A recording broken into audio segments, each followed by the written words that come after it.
अंदाजा लगा सकते हैं आप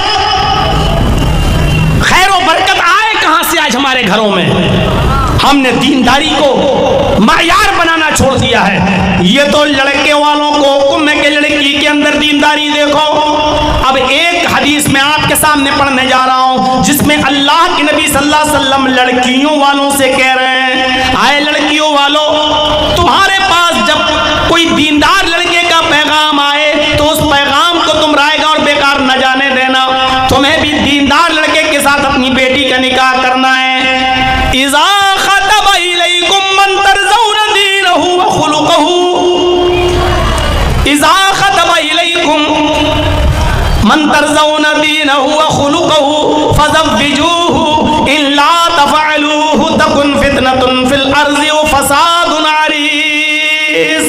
ये है वो हदीस अल्लाह के नबी जनाब मोहम्मद रसूलुल्लाह सल्लल्लाहु अलैहि वसल्लम ने लड़कियों के माँ बाप से फरमाया, लड़कियों के माँ बाप को हुक्म दिया, आए लड़कियों वालों, आए लड़कियों के वली, आए लड़कियों के सरपरस्तों, आए लड़कियों के माँ बाप, जब तुम्हारे पास तुम्हारी बेटी के लिए, तुम्हारी बेटी से रिश्ते के लिए किसी लड़के का पैगाम तुम्हारे घर पे आए और वो लड़का दीनदार हो और वो लड़का बाखलाक हो, हैं, बाखलाक हो, तरज़ौन दीनहु व खुलुक़हु, उस लड़के का दीन और उसका अखलाक तुम्हें पसंद आ जाए, यानी उस लड़के की दीनदारी में तुम्हें कोई शिकायत नजर ना आए, उस लड़के के नेक होने में और बाखलाक होने में तुम्हें कोई कमी नजर ना आए, तो आए लड़कियों वालों, अपनी बेटी का निकाह उस लड़के के साथ कर दो। उसका पैगाम अपने घर से खाली मत जाने देना, उस लड़के का पैगाम अपने घर से खाली मत लौटाना, उसके इरादे को मत तोड़ना, उसके पैगाम को मत लौटाना। हस्ब नसब देखते हुए, अपनी स्टैंडर्ड देखते हुए उस दीनदार लड़के के साथ अपनी बेटी का रिश्ता ठुकरा मत देना, अपनी बेटी का निकाह उस लड़के के साथ कर देना। फज़व्विजूहु, अपनी बेटी का निकाह उसके साथ कर देना। और फिर वार्निंग दी, केयरफुल किया, इल्ला तफ़अलूहु तकुन फितनतुन फिल अर्ज़ व फ़सादुन अरीज़। आए लड़कियों के माँ बाप, आए लड़कियों वालों, अगर उस लड़के का पैगाम तुम्हारे घर से खाली चला गया, अगर तुमने अपनी बेटी का निकाह उस दीनदार लड़के से नहीं किया, तो जमीन के ऊपर फितना फैल जाएगा। तकुन फितनतुन फिल अर्ज़, जमीन पर फितना फैलेगा, वो फसादुन अरीज़, और लंबा चौड़ा फसाद बर्पा हो जाएगा। यानी दीनदार लड़के तुम्हें नहीं मिलेंगे तो बदकिरदार बदकमाश लड़कों से जब तुम अपनी लड़कियों का निकाह करोगे तो जमीन में फितने देखोगे, तलाक के फितने और फसाद तुम जमीन के ऊपर देखोगे। इसलिए दीनदार लड़के का पैगाम अगर तुम्हारी बेटी के साथ तुम्हारे घर पे आ जाए तो तुम्हें उसको ना उम्मीद नहीं लौटाना है, उसको हर हाल में तुम्हें अपनी बेटी का निकाह उस लड़के के साथ कर देना है। लीजिए साहब, कितना जबरदस्त हुक्म है लड़कियों वालों को।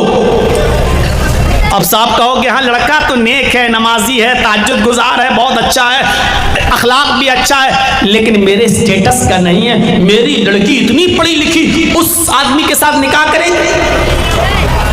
इसके साथ गरीब है, हम इसके साथ निकाह नहीं कर सकते। अगर उस लड़के की दीनदारी तुम्हारी समझ में आ रही है, अगर उस लड़के का अखलाक तुम्हारी समझ में आ रहा है, तो उसका पैगाम लौटाने का कोई हक नहीं है। इल्ला तफ़अलूहु तकुन फितनतुन फिल अर्ज़, अगर तुमने ऐसा न किया और पैगाम लौटा दिया, अपनी बेटी का निकाह उसके साथ नहीं किया, तो जमीन में फितना फैल जाएगा, वो फसादुन अरीज़, और लंबा चौड़ा फसाद बर्पा। हर मुसलमान को गौर करना चाहिए, यहाँ जो बैठे हैं सबको, और जहां तक मेरी आवाज जाए, क्या हम तो चाहते हैं कि जहेज न दे मेरी बेटी, लेकिन बेटी वाला क्या ये भी चाहता है कि दीनदार लड़का मिल जाए, हमें अच्छा लड़का मिले, शरीफ लड़का मिले? क्या आज हमारी सोसाइटी में ये हो रहा है?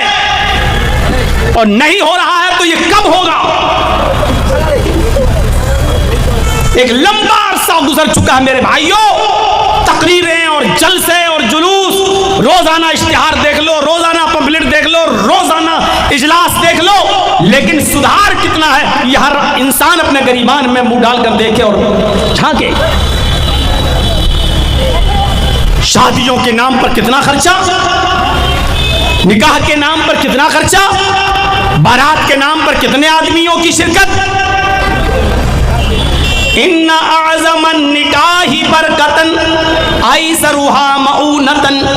अल्लाह के नबी सल्लल्लाहु अलैहि वसल्लम फरमाते हैं कि सबसे ज्यादा बाबरकत निकाह तो वो होता है, इन्ना आज़मन निकाही बरकतन, बरकत के एतबार से सबसे अच्छा निकाह और सबसे बड़ा निकाह तो वो है, सबसे ज्यादा बाबरकत निकाह तो वो है ऐसरुहा मऊनतन, जिसके अंदर खर्चा सबसे ज्यादा कम हो,